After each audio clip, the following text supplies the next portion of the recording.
My name is Brad Dietzen, and I will be covering Chapter 4 of Not-for-Profit, Why Democracy Needs the Humanities. This chapter focuses on Socratic pedagogy and the importance of the argument.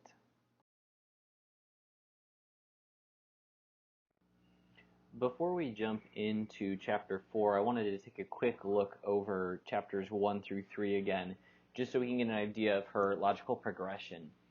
First, in Chapter 1, she mentions that there's a major problem in education, and it's that so many countries are focused on creating economic growth. And so it's really putting a hamper on the opportunity for education to bring up well-informed and moral citizens. Right? This, in turn, threatens democracy itself. In Chapter 2, then, she goes into what is the purpose of education within a democratic society.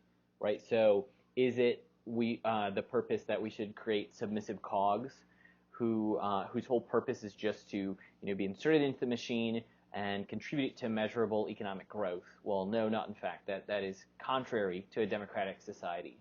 Instead, it's supposed to focus on producing citizens who are critical thinkers, are well-informed, are independent, and even sympathetic. All right, and this is primarily created through a liberal arts education. In Chapter 3, she then discusses what it means to be a sympathetic citizen, right, where education must focus on cultivating empathy and responsibility while condemning domination and aggression that you may have seen in previous education philosophies that were predominant, beforehand. And so now we'll move on to Chapter 4. Moving now into the chapter, she begins by talking about Socratic pedagogy itself. All right, so what she says is Socratic pedagogy will provide students with the tools to, quote, think and argue for themselves rather than defer to tradition and authority.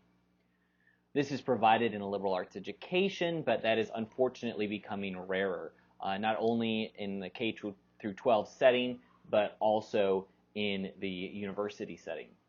Politicians and leaders in education want a quantified market output. If they're going to be putting money into a program, they want to be able to see what are the numbers that back up our support of this. Is that anything we can measure? And if so, how can we then not only hold these schools accountable, but then put more money towards what is successful? The problem is, though, that Socratic abilities can't be measured by standardized tests, and so this is often put to the wayside. Now, this is not unique to our current era. There were even problems she mentions in Socrates' time. Right? Individuals need the means to self-examine. And even with practice in the form of Socratic dialogue, people could only argue, not reason. Right? This was a struggle Socrates had in his time, and she even begins the chapter with a quote about how, from Socrates himself, where he says, I'm a sort of gadfly given to the democracy by gods. And the democracy is a large, noble horse who is sluggish in its motions and requires to be stung into life. Right? As we know, Socrates was later put to death for being a threat to their democracy, or so the Athenians thought. But just as we can see, this is something that people have struggled to put at the forefront, even though it has been so important. In the next section, she addresses three primary problems in a democratic society if we don't have self-examination.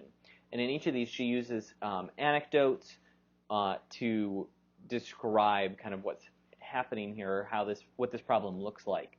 The first problem is that there are no clarity about the goals of a society without self-examination. And so she gives this example back where Socrates was meeting with two Athenian generals, and he asks them to describe what courage is, and they can't seem to give a clear answer for that. The second problem that we see is that good speaking, right, the skill of oratory, not rhetoric, but oratory, can easily influence people even if there are poor arguments.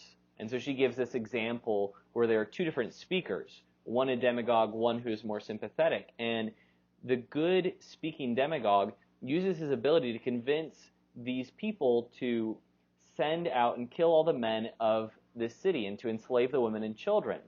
All right? This other person comes in, the sympathetic one, and kind of sways the people the other way, and right, so they're going back and forth. They can play on their emotions, they can play on the fact that they're good speakers, and so they, without looking at arguments, without being able to reason, without being able to examine this through Socratic pedagogy, through training in that, and without self-examination, then you have a populace that can flip-flop depending on who's speaking.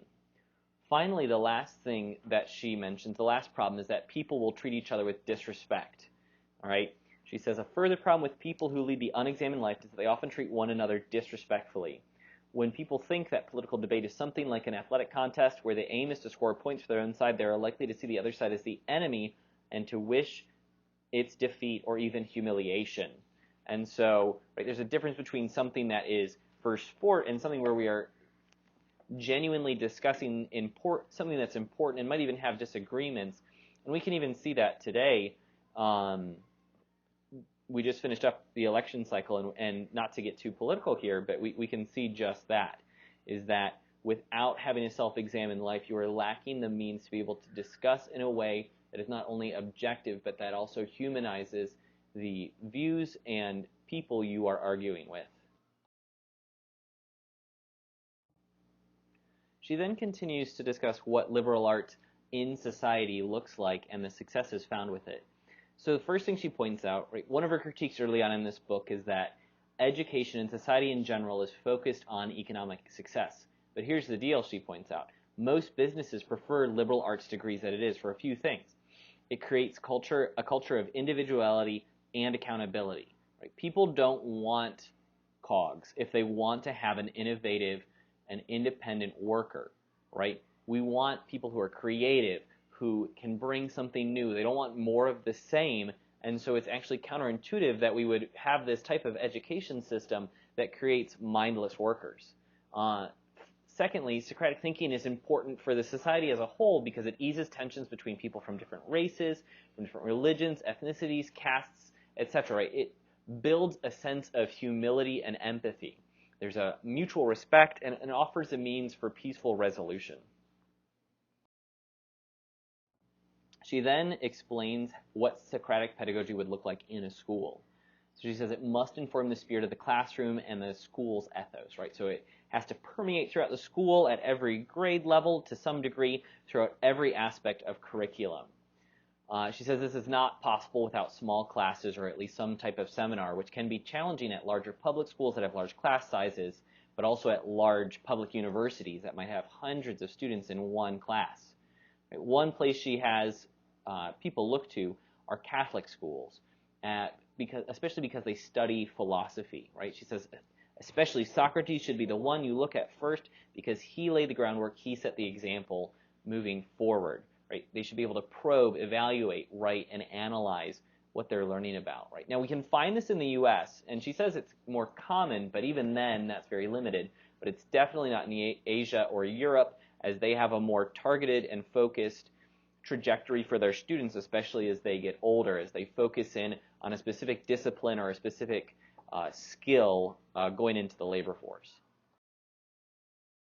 I'm going to try and go through this next section hopefully relatively quickly because it's rather repetitive. Really what she wants to focus on here are examples of educational philosophy and examples of school leaders throughout history that are doing what I'm talking about. Now with this, she focuses on several different people from several different regions, right? So looking at France and Germany and the US and India throughout this. So I'm going to try not to take too much time. Right, so the first person she looks at is Rousseau and his book Emile. It's just a book, if you're not familiar with it, where it's the story of the tutoring of a young man to be independent and autonomous. Nothing is taught from authority. He must puzzle it out for himself. This is only limited, though, because it's an example of one-on-one tutoring, so it doesn't necessarily apply to a classroom or especially to a school. Next, she turns to the Italian Pestalozzi. He has a major problem with rote learning and says it creates docile citizens who can't ask questions. So we must develop a natural inquisitive capacities of students. And he especially emphasized this in the importance of play.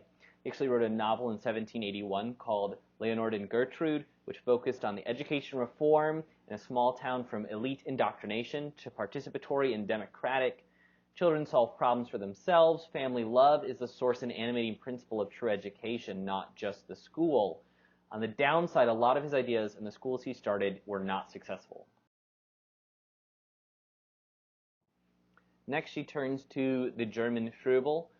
He is very similar to our previous person. He says children's own activity is a source of learning, so we must have a means to cultivate their natural abilities through supportive play, and they have to learn to think actively, and aggression is response to helplessness, so this will drop when children learn to cope. They must explore and question, not just sit there and receive. Then she moves to America and looks at Alcott, who's actually the father of Louisa May Alcott, author of Little Women. Instruction must be questions rather than assertions, and so you have to do a lot of questioning, right? That's very, I would say, more what we'd say traditionally Socratic, is leading them through questioning instead of just saying, this is the truth, learn it as it is and memorize it. And they must take responsibility for defending their own ideas. I'd say this is most in line of any that she mentions with classical education. Next, she looks at another American, Horace Mann. She points out that he always stood for inclusiveness, and he detested rote learning, which is becoming a theme here throughout this. And in 1852, he helped pass the first compulsory school attendance in Massachusetts. He wanted, again, we have this theme going, right, to seek understanding, not routine, but one of her critiques is that a lot of the education he talks about focus just on basic competence, literacy, and numeracy. The last American she looks at is John Dewey, and I will be honest, I had a major problem with this because I think a lot of what he believes is antithetical to classical education and even to Socratic pedagogy, but I will discuss that more at the end of this when I get to my critiques. He fundamentally changed American schools, and that's true, right? Over the past century, we've seen a marked departure from tradition. A lot of his goals were production of curious, critical, and mutually respectful democratic citizens. Rote education encourages passivity. Again, that same thing, this harping on rote education as leading to mindless drones. The classroom is a space for real-world problems with problem solving.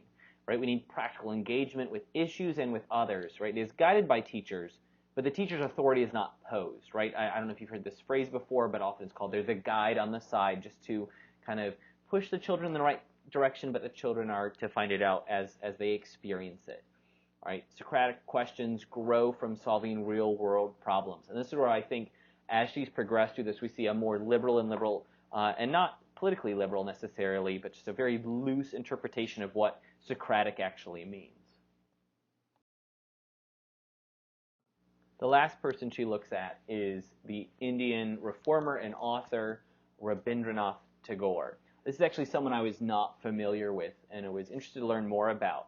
Now, I think it's interesting throughout this chapter she says that the authority of the teacher is actually dangerous or actually counterintuitive to educating Socratically, but she spends a good portion of this section talking about actually his authority and background in this. So I thought that was somewhat ironic.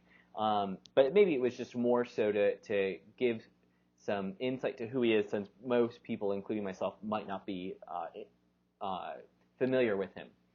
All right, so he created schools that were focused largely on the arts. He wanted inclusive sympathy and global learning, and he was influenced by, but also coordinated with educators and artists. She even points he might have been an influence on Dewey himself.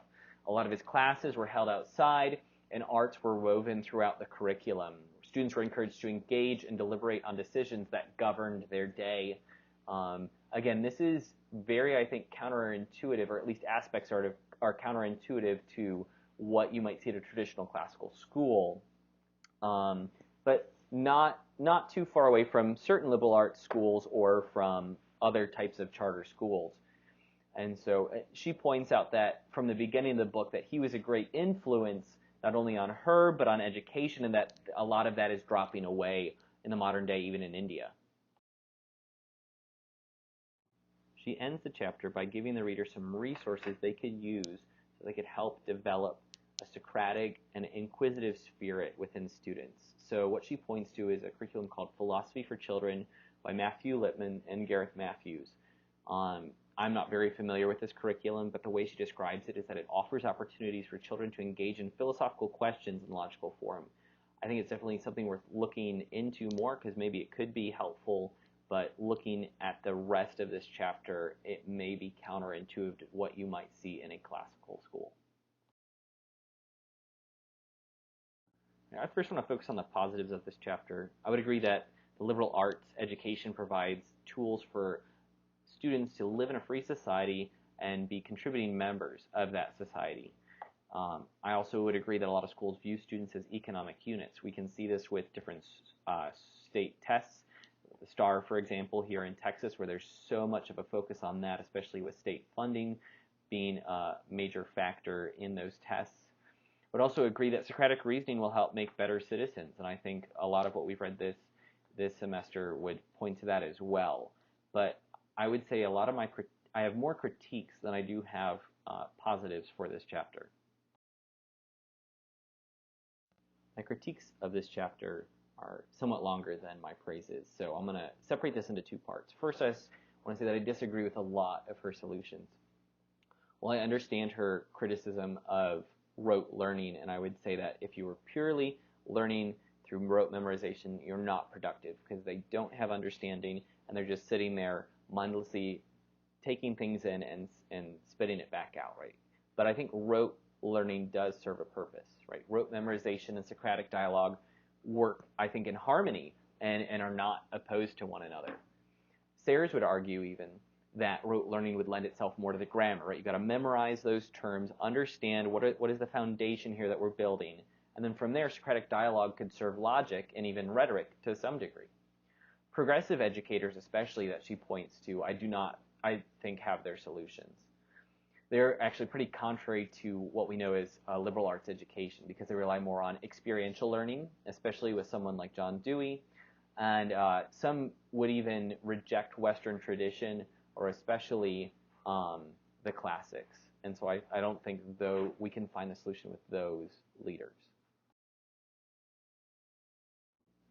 I think my biggest critique is her definition of the term Socratic pedagogy or just Socratic in general.